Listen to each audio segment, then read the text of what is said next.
Welcome to Invincipod, probably the best podcast about Invincible on the internet. I'm James. I'm Ralph. And we are back for the third time in less than a week to talk about the last part of the premiere drop of 3 episodes that Amazon do, and it's really annoying and it makes us very tired for the entire week. You want a real costume, right? That's a question for you, Ralph, not like the name of the episode. I mean, we got them. We got comics accurate costumes. Yeah, and I do like Invincible's blue costume more in the animated version than I did in the comics. I thought you would. I've always quite liked it. You pointing out certain things about it when we've sort of done our mid-season or in between season dissections of stuff made me go, oh yeah, you're right. And I think like I prefer this version of the blue and black. Definitely, it looks really good. Liz was excited to see a new costume. She was like, "Ooh, snazzy!" Like it is just a maturation for Mark. This is a moment where it's like he's on his own and stepping out and away from everything and growing up, despite the fact that everyone calls him Invincible.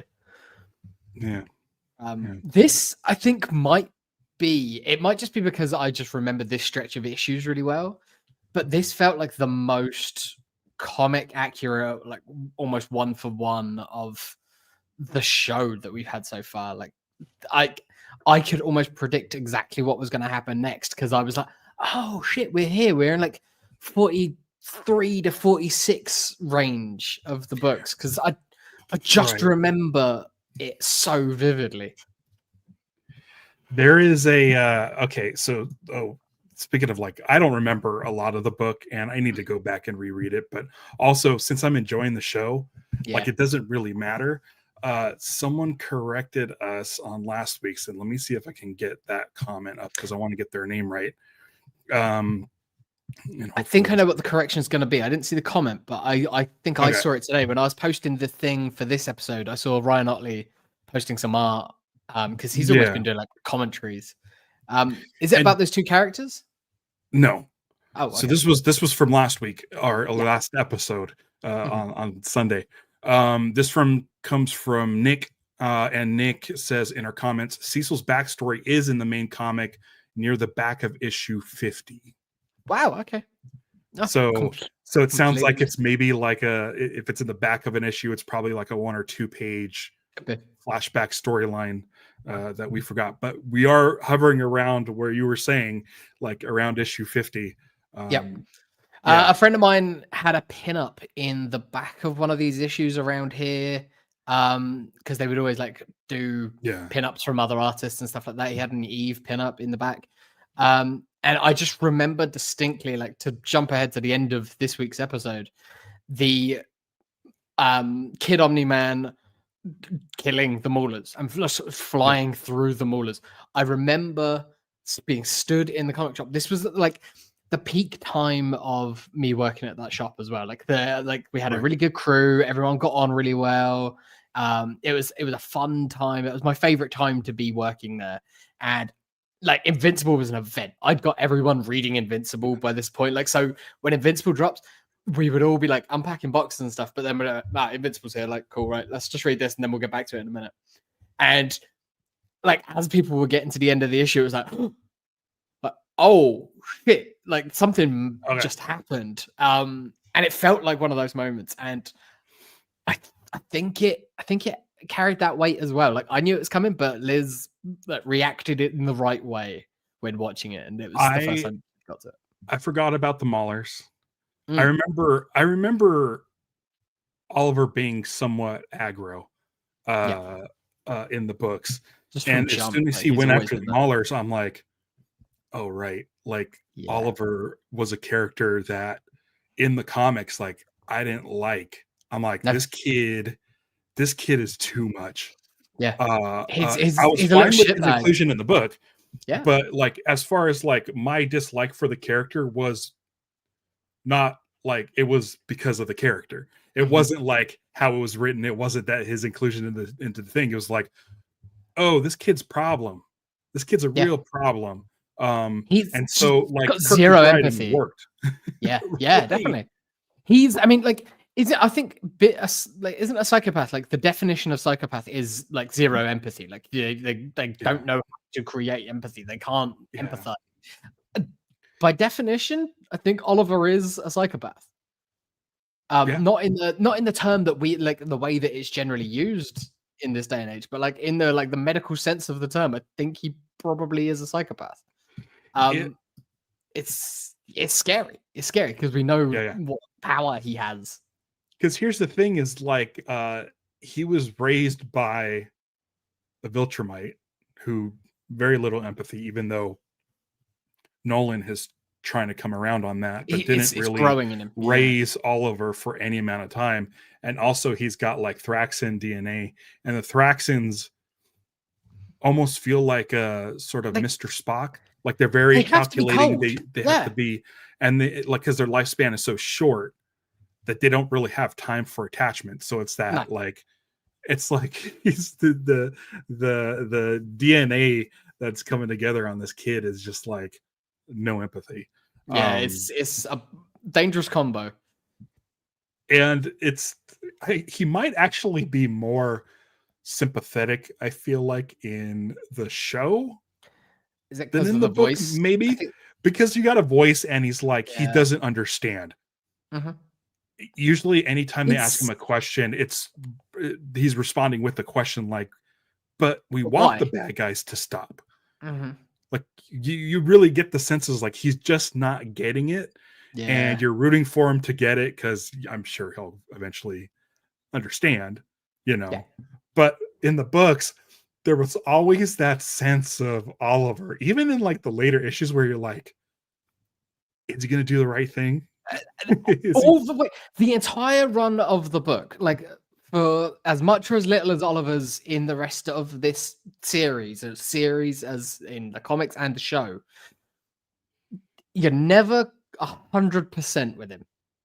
No. And that's great. Like you really, really feel the bond that he has with Mark. You really feel the bond that he has with Debbie. You really feel the bond that he shared with Nolan. Like but at every moment, and there's some big stuff coming up with him, like really huge plot points coming up with Oliver that you're never quite sure what he's going to do and the way that he's going to think.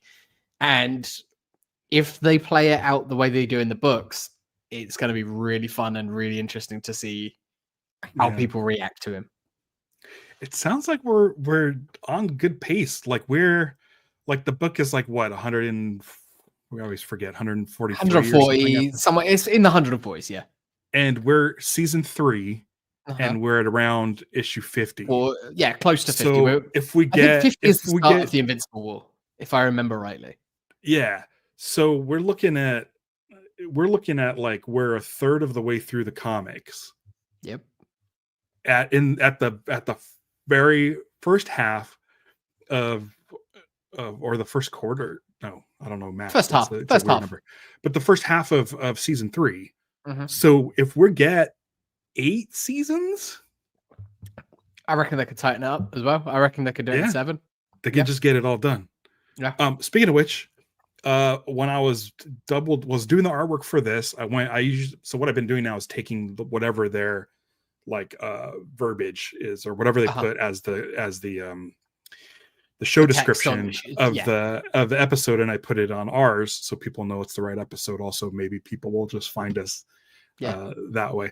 But episode 8 did show up on IMDb, and it did show up on Prime. Great. It's there. So we have an 8th episode. Yeah. Are we getting into baby territory? I mean, 8 episodes, we should still be okay. We should be like, I mean, as long as the kid doesn't come early, which we're really hoping he doesn't, because there's a really good new hospital opening. Like our local hospital is being not rebuilt, but like they're extending it, and all the maternity ward is in the extended bit. So at the moment, we have to travel like at least 20 minutes to a pretty rundown hospital, whereas once that's built, and that is due to be opening at the beginning of April, like right when the kid is due, that is when they're going to be opening up, and it's going to be much better. So everyone cross their legs, and like no early kid. We're expecting him to be a few weeks late anyway from the due date that we're given. But all right, fingers crossed. Yeah. We'll be all right. Yeah, it'll be fine. So good. We're getting an 8th episode. Stevie mentions she doesn't understand why they dropped 3. Why rush it? What's the reasoning? Like, I think it's what Amazon I don't know. do. It's what Amazon do with no all of their shows. Like they did it with The Expanse when they had The Expanse. They do it with this. I think they do it with like Reacher and the Jack Ryan and all those. I don't know. Lord of the Rings. I think they did 2 for Lord of the Rings, but they're longer episodes.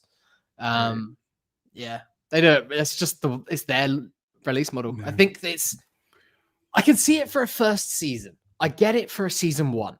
If it's a new property, a new show, here's a few episodes, get you in, get you to know the characters, get you hooked, carry on. But when you're on your 3rd season, you don't need that. You don't. And we get 8 episodes once. Well, like 3 years, and then we waited a year for this one, and it's like, yeah. But like, I just don't. Yeah, we don't need it. We don't need it. Like, if people are trying to catch up, there's tons for them to catch up. They've got plenty. They can get to know the characters that way. But for a new season, just do weekly. And that goes for all streaming services. Weekly, release weekly. Yeah. And then push the books. Like, spend that week pushing the books based on the most recent episode. Like, if you want to read more about this, like this covers these issues. There's ads on Prime now, like in general. Like, okay, they're bought in advertisements, but like at the end, over the credits or something like that, like when you do your pop out, have the buy merch button, or like buy the books, read the books, have a button for it so that you can click it even on your TV or something, and it takes you to the books on Amazon or on Comixology. It's so bizarre, so bizarre that they're not capitalizing on it. Stretch out that time. Let's make it a 8-week event instead of like a 5-week event, like a month and a week, something like that. Be 6 weeks. Yeah, just do it. It gives us a mad crazy week, and then we can relax a little bit going forward for the next few weeks. I mean, new episode drops tomorrow. So I mean, we're just gonna be right back at it, which is fine. I love this show. Back at it like a crack addict. There's a line from Run the Jewels, and as soon as the Run the Jewels track started playing, I knew that we were going to get the Maulers, because it's kind of like their soundtrack now is that band. Like it's not always Blockbuster Night, that track, but it's always Run the Jewels, and I'm always happy to hear it because they're great. They are like doing what Public Enemy did in the late 80s and early 90s. Yeah. You want to talk about that opening? What was it? You mentioned Ryan Otley was talking about 5 minutes. Not the opening of this, but at the big last week's episode, the 2 characters that were stealing the Declaration of Independence. Right. They're from the books. They're even on a cover of a book. It's Dropkick and like Fight Master.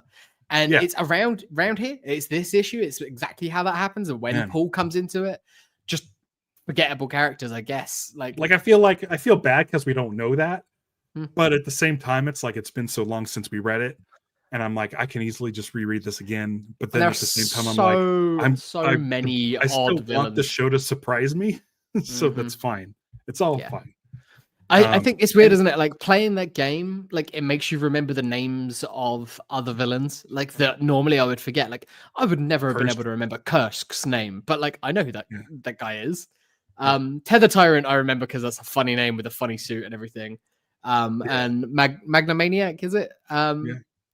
They're both great, and we got a lot of their story this episode, and it was done silently with like an orchestral score, and it was heartbreaking. So I have a question. at one point it looks like it's Magma Maniac. Is that who it is? Magmaniac, Magma Maniac, Is it Maniac? I don't know. Because I was like, because in the game, Magmaniac is just like a lava creature, like all lava.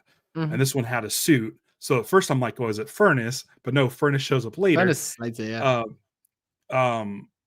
So if it's Magmaniac, Magmaniac, Magmaniac, yeah.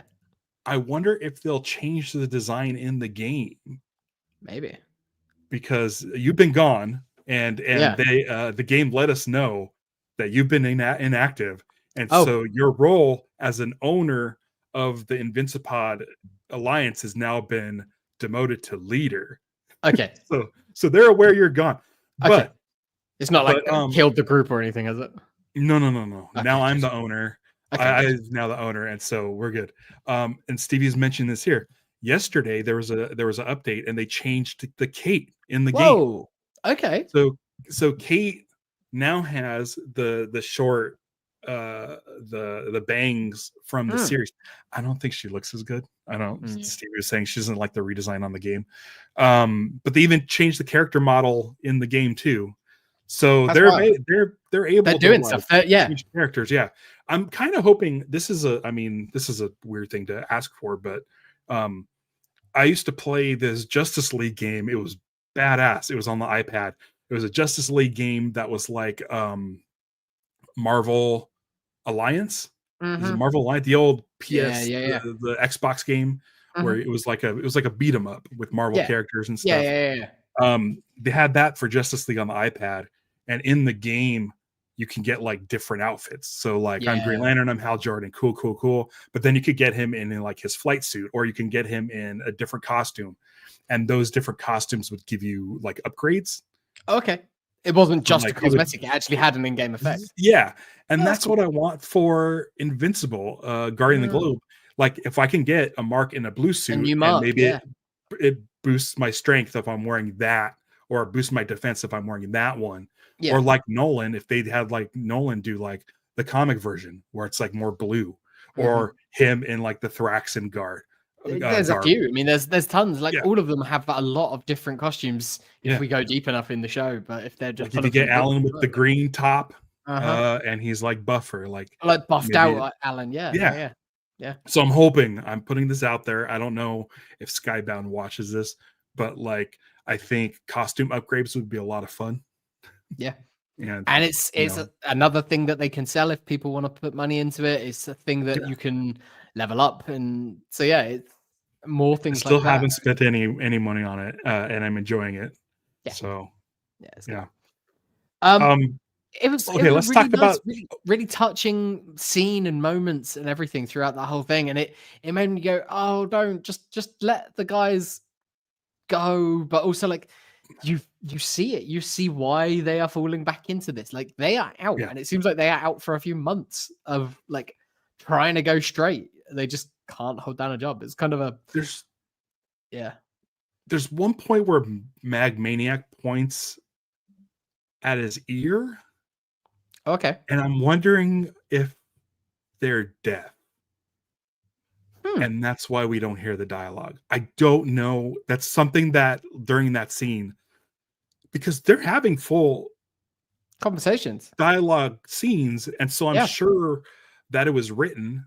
I'm sure all this stuff was written. Yeah. And then they just like found it was maybe more effective with the dialogue dropped. But I swear at one point when they're in like their kitchen, Magmaniac points at. I didn't notice it. I'd have to go back and watch again, see if I picked up on it. But I was gonna rewatch this morning. I can't remember. Were they a couple in the books? Like I don't remember if they were. But... This show's funny because those are the kind of guys, like especially like Tether Tyrant, like they were kind of one of those guys like that just show up every once in a while randomly and just to get the shit kicked out of them. Yeah. Who's the dude? They're never a major villain, but like they pop up now like quite often. Yeah. Yeah, the dude with the laser arm that Eve keeps. Eve's. Yeah. Like they're like that in the books, but it's almost like, you know what? They're not important. They weren't important in the book. We'll be able to play with these characters without anybody really getting mad. I No can't one's precious imagine about any these Invincible guys. fan. Yeah, I can't imagine any Invincible fan, they get mad at like the treatment of like, oh, this isn't my Boba Fett in the Boba Fett show. Oh, this isn't my Han Solo in Force Awakens. Yeah. Nobody's Hashtag saying not my tether tyrant. nobody is saying that. I So it's hope nice not. that Kirkman's able to be like, hey, here's these throwaway characters. They're totally recognizable. I don't want to say fan favorites, but I get a kick out of Tether Tyrant when I see him in the game and when I see him on the show. But it's like I'm like not precious about Tether Tyrant. No. But it's nice that Kirkman's like, hey, listen, but we can give them something more. I feel bad for them now every time they get their ass kicked, because I'm like, these are just guys who they were trying to go straight. They've got these suits. It seems like they're essentially like the Iron Man villains who have just got some tech from some reason. I didn't realize Tether Tyrant's vest was sentient. Yeah, who knows? Like, we don't know and don't know anything about it. But it's that's just sort of seems to be what is going on in this world. It's like you can get out, but it's gonna pull you back in. Well, here's the thing for me is knowing what I know, of course, obviously these guys wouldn't know it, is that if you're trying to go straight and you can't find a job, but you have these abilities, if you go to Cecil, he'll probably find something for you. Yeah, which they can't even. I'm sure they probably don't even know who Cecil is. No, they're too small for Cecil to get directly involved. And I kind of wish that like Mark could be that median between the villains and Cecil to be like, hey guys, there's another way. What's going on? Why are you doing this? Get the information and say, here, I'm gonna put you in charge of this guy. He's gonna analyze you, and either we'll be thrown in the cell, or it's so hard. We know that Kate is going to school for architecture because it makes sense with her powers and everything like that. But like, if there was someone that you could sort of almost like send to school to do some psychology, so it'd be like, maybe talk to these people, see what the problem is, and try to rehabilitate them a little bit. It'd be an interesting side story that I could see, like especially with these low-level guys. Yeah, totally. Yeah. Maybe they've done some damage. Titan. Titan's a little higher level. Yeah, but these these guys are robbing banks. Yeah, like that should be like they are showing more empathy than Oliver. Like they're seeing the young kid crying because they're scaring them. Yeah, and they're like, shit, I don't feel good about that. Yeah. It was rough. It's tough because again, Kirkman's fucking with the longtime readers, making these guys less of a joke, making Doc Seismic less of a joke, an actual threat, which is kind of nice. It's keeping me on my toes. So like, even though you're like, this storyline from the comics and it's verbatim, it's kind of still stuff. There's still stuff. Like, I don't remember this bit.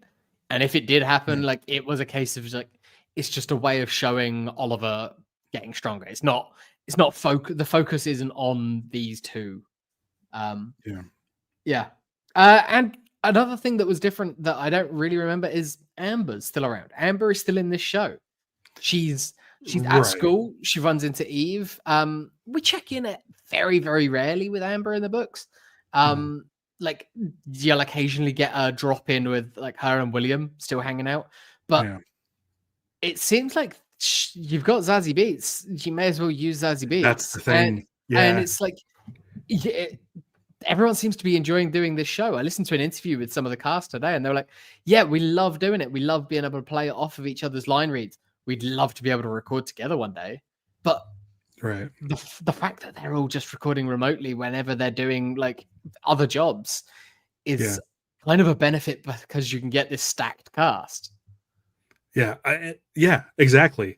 And to have, even if it's her only scene in this season, they can say that she's in season Zazie 3 Beetz is still in the show. of Invincible, and it's like it just keeps getting more and more stacked. Like it's crazy the amount of talent behind this, and I mean, I'm assuming again it's Kirkman Walking Dead mixed with Lockdown, and it just all like, and now that you have this kind of roster, you know, you can get pretty much anyone you want. Absolutely. And even Amazon like Shapesmith, Amazon have got the money for it, so like, yeah, people want to do it. It's yeah. Like Ben Schwartz has had a couple lines. Yeah, like it's not a huge part of the story, but it's like he's there. Can you record this and make it sound good? For everyone who has just a couple of lines in a season, they've proven so far that like you never know when you're going to get half an episode dedicated to you. Like, and you could just be like a little random side character, or so it seems, and then get half an episode or an entire episode that you're the focus, and that's really cool. And it's got to be enticing. It's like, I know there's a really cool story for you coming up. Like, Mantzoukas knows the comics. He's a big fan, so he was always going to be in. But the focus on Rex this season, as we mentioned last episode, it's like it's been really good. It's been really good, and he's been finding it, and it's like he was probably thinking in the back of his mind, he's like, I can be a dick. I can play that. I've done that for my entire career so far. Like I can just coast. And then I can sort of show off a little bit. When it gets to this stuff where Rex is becoming a bit deeper, I can start to sort of show off and just be like, no, I got this. Yeah. And it sounds like they're setting up a relationship between him and Ray. It really does feel like that. This season, like we've mentioned it already, like they are giving more of Ray, and that's a fun backstory. We got a backstory. Yeah. Like both and this of them. This whole thing where it seems like parents of kids with abilities like have a choice to either like send them off to a school or just basically sell them to like a government. Like there's like, isn't it interesting that weird? all of like there's been no good parents so far apart from Debbie, and originally we thought Nolan, but like there's Debbie's the one. She's the sort of the shining light in the entire sort of parental structure for people in this like universe. It's like she's the one good one. It seems like the parents of the giant, the red giant. Oh yeah, they seem okay, but it is still setting up this thing. It's still a government project. It's like, yeah, okay, they're trying to do it to like look after their kid, but it's still a government project. Like I don't think Cecil's going to let Giant go off and just have a normal life if they ever get there. I don't think they really are going to be working on a cure. They're just working on a way of controlling. Yeah. And we're seeing that with Oliver. It's like the Jedi. Like taking the kids when they're young. Yep. To groom them. Indoctrinating. Yeah. Oh boy. Yeah. I liked getting the origins of Ray and Rex. Like that's a bonding moment for them, and it gives the audience a bit more sort of in-depth stuff about both of them. It's cool. Team is back in the bridge. Building a bridge. Yeah. I'm really excited about that. It looks like Ray's getting like Rex's old room or something. Yeah, it did seem that way because Ray had never been there before. She'd never stayed there before.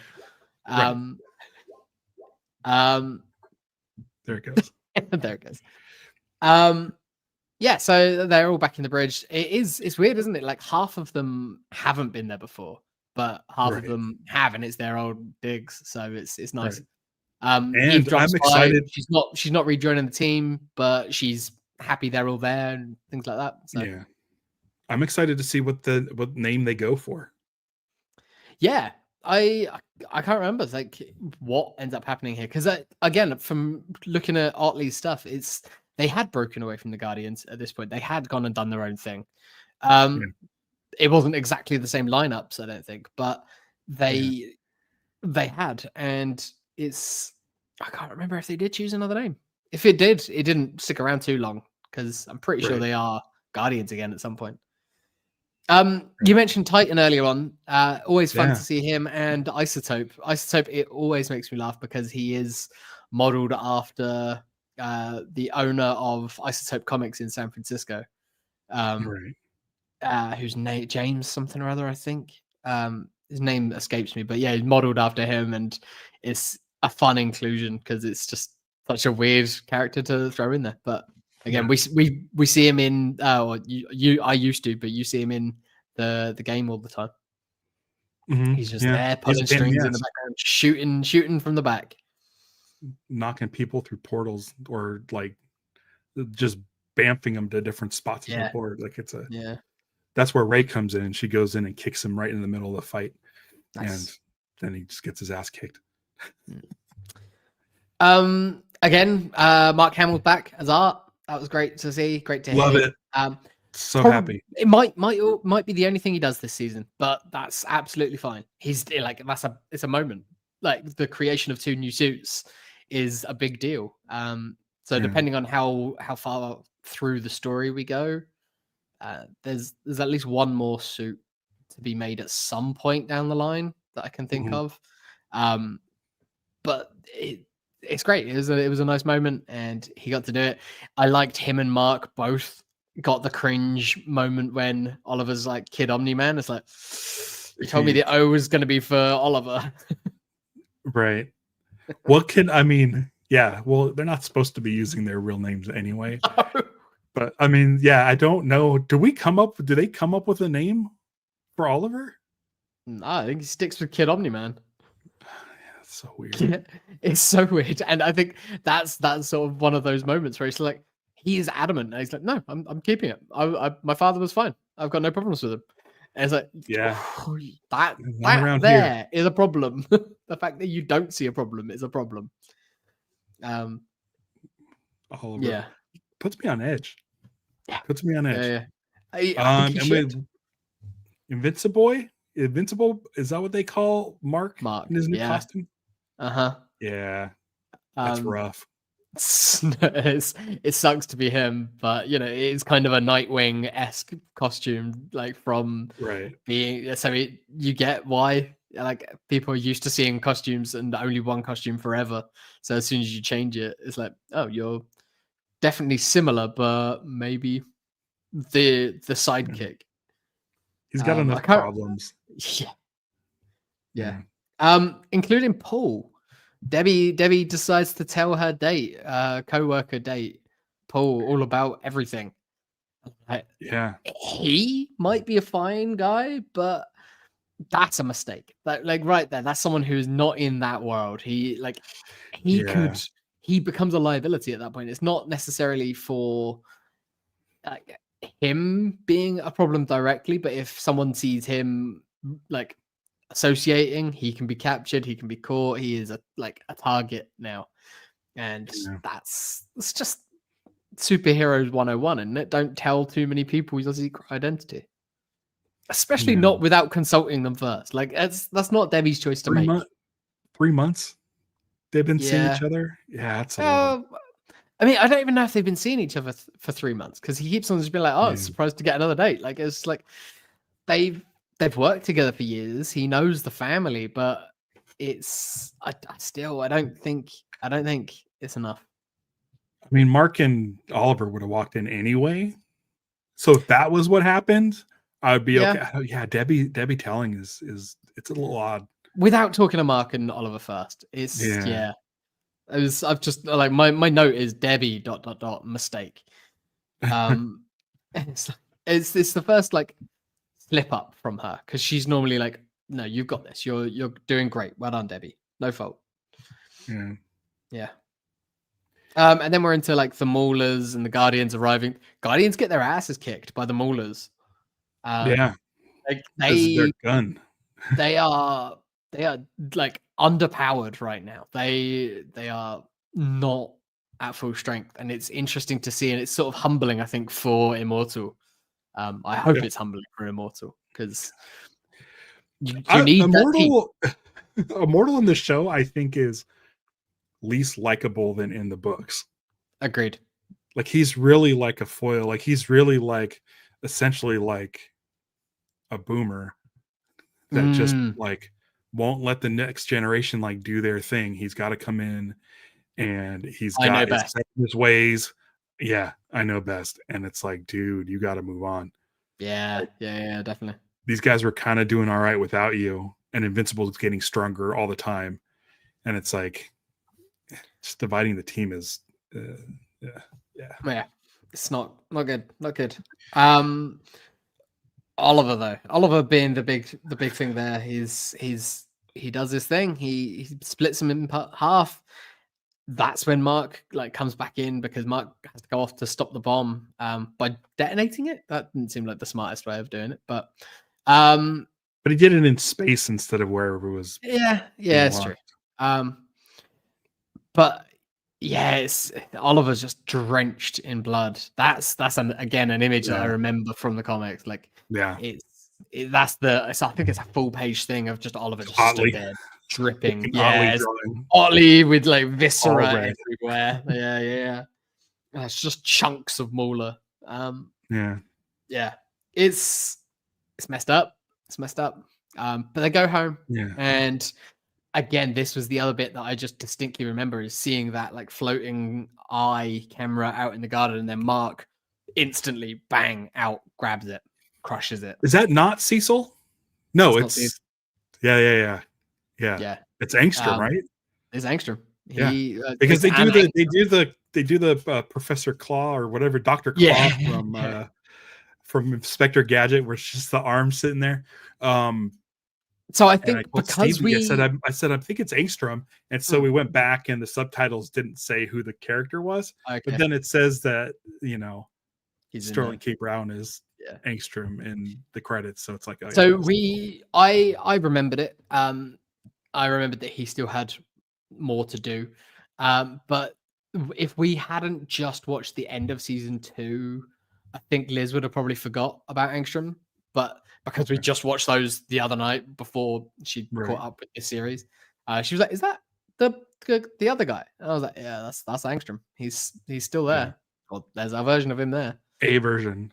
Also, I don't think this is the last we've seen of the Maulers. Of course not. No, the Maulers, they'll have another clone somewhere. So anybody who was sad about that part. Am I right in thinking that they now, like, when they come back, they're like, shit, we're definitely clones now. Like, we're both clones. Like, they've got their rivalry a bit over with. I feel like that's a thing where, like, they're like, yeah, well, we both are now. And then I think it might just be a case of like, yeah, but I'm the clone that came first, so I'm the prime now. Right. Yeah. I mean, they didn't even mention it here, but they had a lot of other stuff going on. So Angstrom. I mean, we've been expecting this since like season 2, when we finished season 2, maybe even before we were talking about the Invincible War. I don't know if everyone's familiar with that, but it's very exciting because we do know that Angstrom is going around gathering a bunch of Invincibles from all the other dimensions that are all Invincibles that sided with Nolan. Yeah.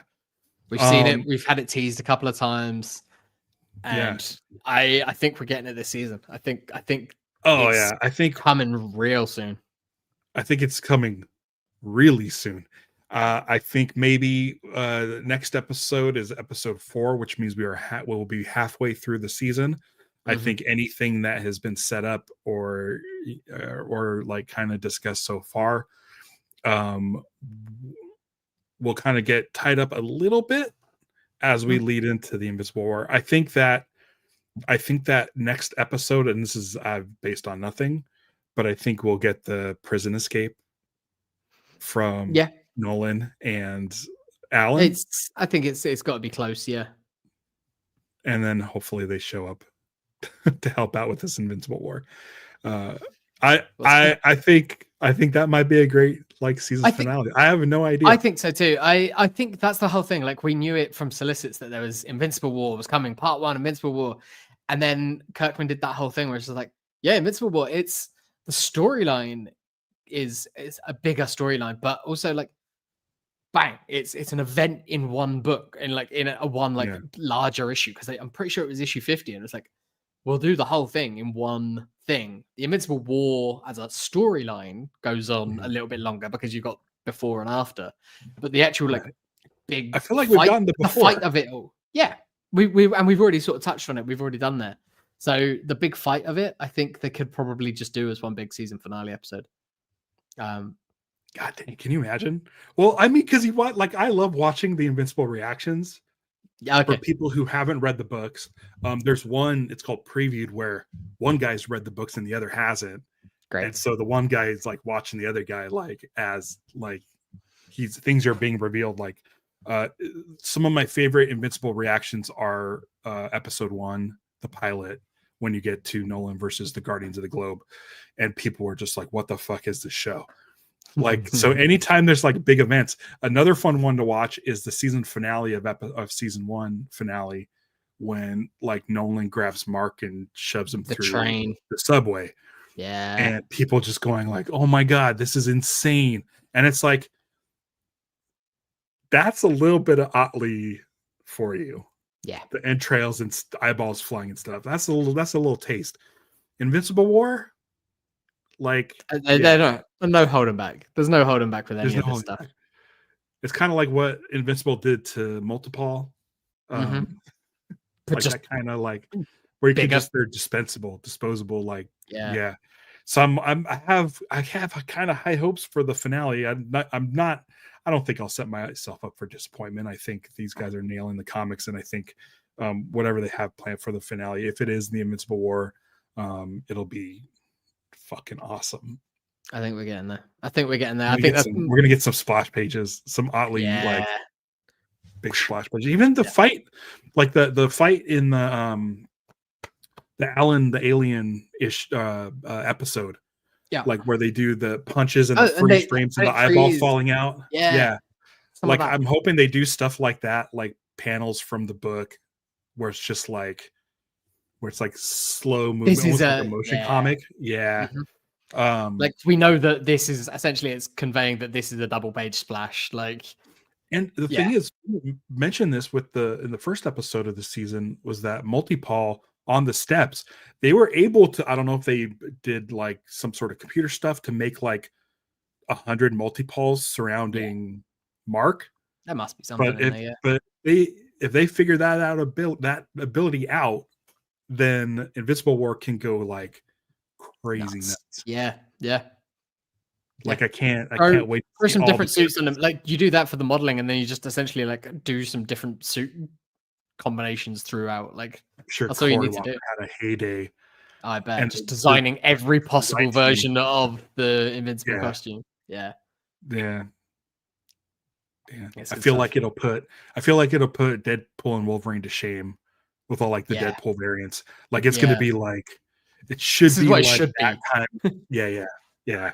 Like you want to see a multiverse fight with the same dude, like not just a back of a soundstage, like at the Hollywood backlot looking set. Or it's nothing.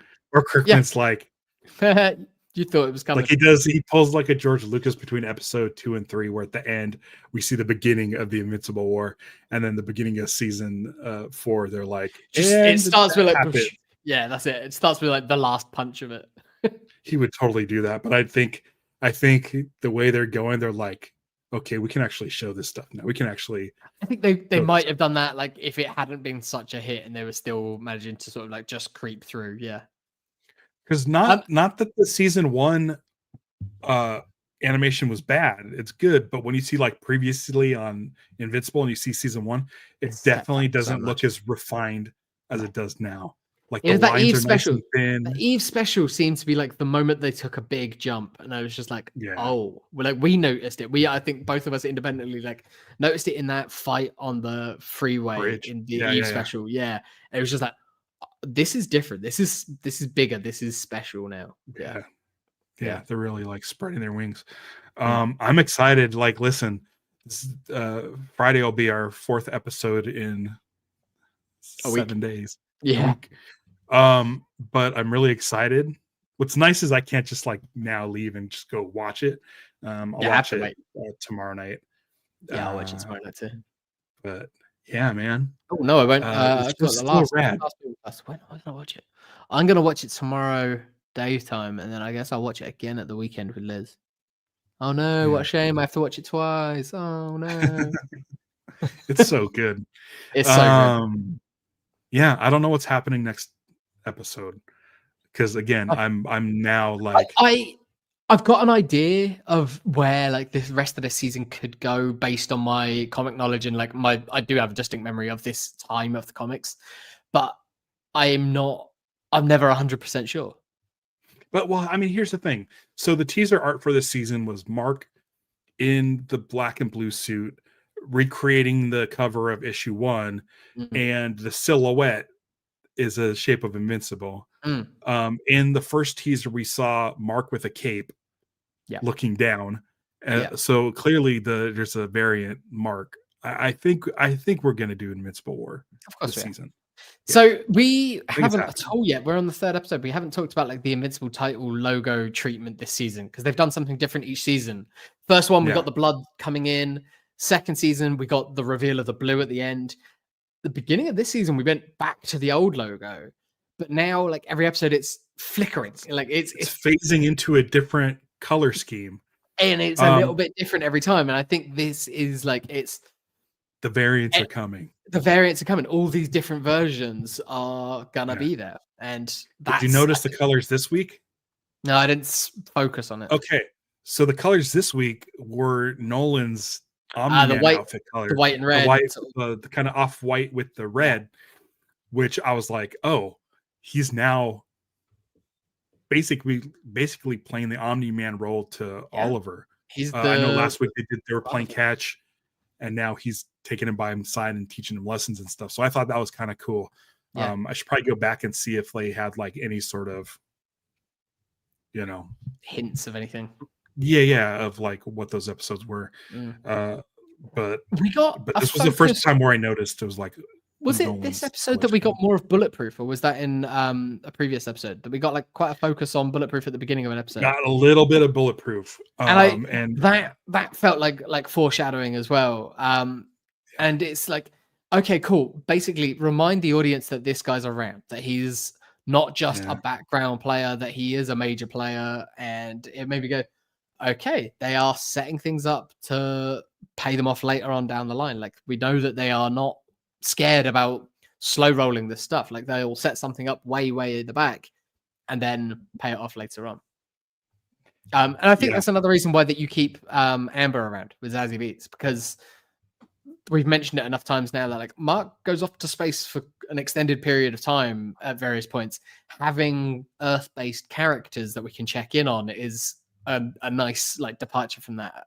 So do you think we'll get to that storyline? I don't think we'll get there this season. Oh, the Bulletproof story. No. Not this season. Yeah, I think we will. I think probably next season if they get there, if they're going at the pace that they do. It's not too far after the Invincible War that stuff starts to happen. Yeah. It's cool. Yeah, it's I think next season Mark could be going to space. Cool. All right. Yeah. It's exciting. Oh, that's so fun. That's so fun. As much as we've bitched about the 3-episode drops, it does make me go, oh, we only have to wait a couple of days. This is great. Like we can do this again in just like 2 days time. Then we have to wait a week. So yeah, that is fine because I could really do with having some evenings off. I don't think I could do this with Star Wars. Not with this like the 3-episode drop. Yeah, we've done it, haven't we? Didn't we do it with one of the shows? Yeah, I think Obi-Wan they dropped 2 at once. Yeah. And it's just like, geez. It's hard work. It is hard work. But it's fun. No, Invincible's great. Yeah, Invincible's great. I had a really shitty morning, and Stevie had a shitty morning too. We just kind of just woke up to like shitty stuff, and like it didn't get better. It didn't get better, and I was just like, oh my god, like there's just like mishap after mishap. I haven't eaten breakfast yet. I'm starving. But I'm like, as soon as like you popped on, I'm like, oh fuck, thank God. Like this is gonna make me feel so much better, and I feel better. I'm glad that I can help. Yeah, it's this show, it's so good. I woke up to news that there's a new Green Lantern issue, new Green Lantern book out today. Ooh. They're going back to 2 books, Green Lantern and Green Lantern Corps. And so Classic there's a combo. Green Lantern Corps issue number 1 is out today. And I'm who's the Green Lantern? Who's the Green Lantern like starring in that one? or is it just going to be covering everyone? Oh, okay, sweet. I don't the cover has like Jon Stewart, Kyle Rayner, Guy Gardner, Jessica Cruz, Sojourn Mullen, Teen Lantern, Simon Bat. Like, it's got everybody on it. So it's going to be like, I think, a classic Green Lantern Corps book where Hal Jordan's on the main book, and awesome. They sort of come across. So before we get out of here, I noticed for the first time I saw the first credit that popped up was Jay Ferber. And Jay Ferber is a comic book writer. Jay Ferber did a lot of stuff for Image back around this time, like in the mid 2000s. I can't remember what his book was, but it was one of these other like superhero books. Let me see if I can pull it up. He wrote this episode. He wrote this episode. 3. I don't know if he's like been doing a bunch or not, but Jay Ferber. I'll make sure we follow him on Blue Sky, and everybody here, make sure you follow us on Blue Sky at Invincipod.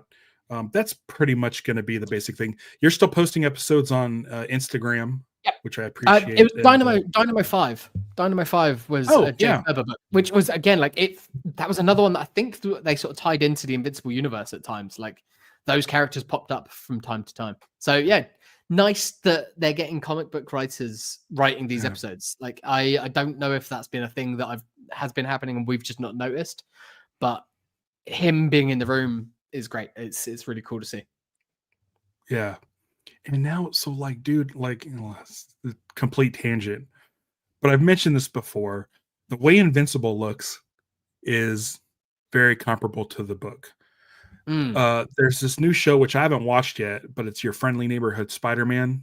I watched the first couple. And the artwork in that looks very, very specific. And it looks like Silver Age, Steve Ditko style artwork.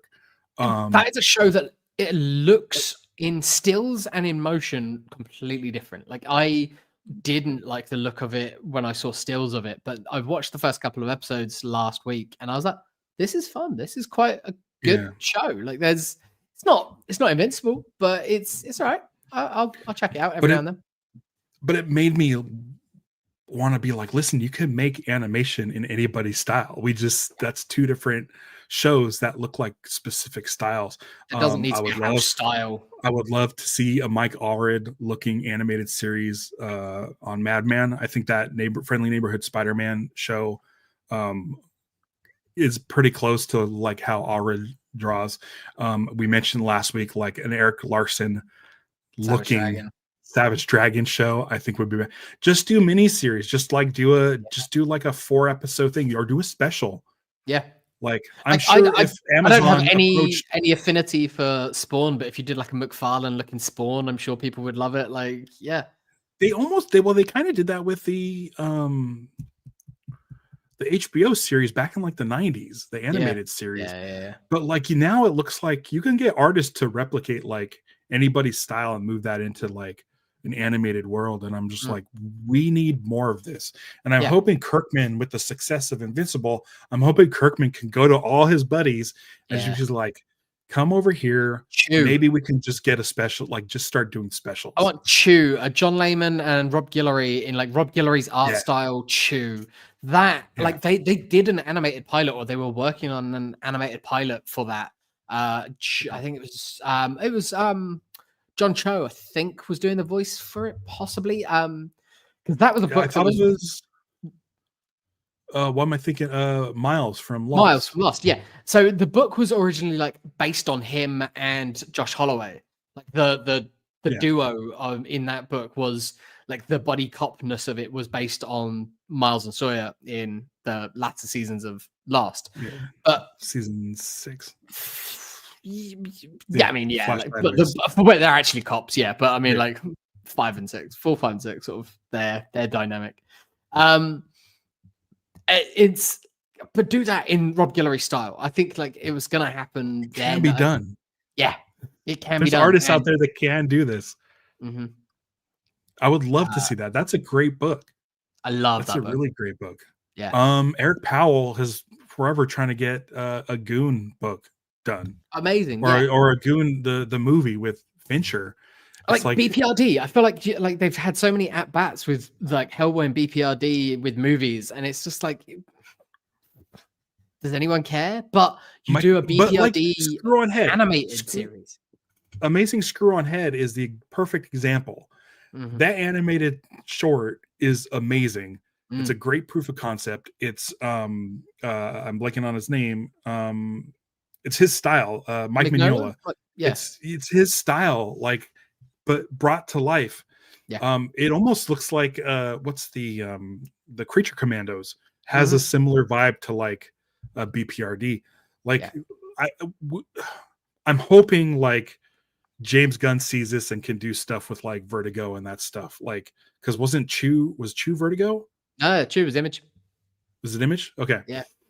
But like Kirkman, like if Amazon's so happy with this, I hope they go to Kirkman and say what else we can do. Ask what else they can do. Yeah.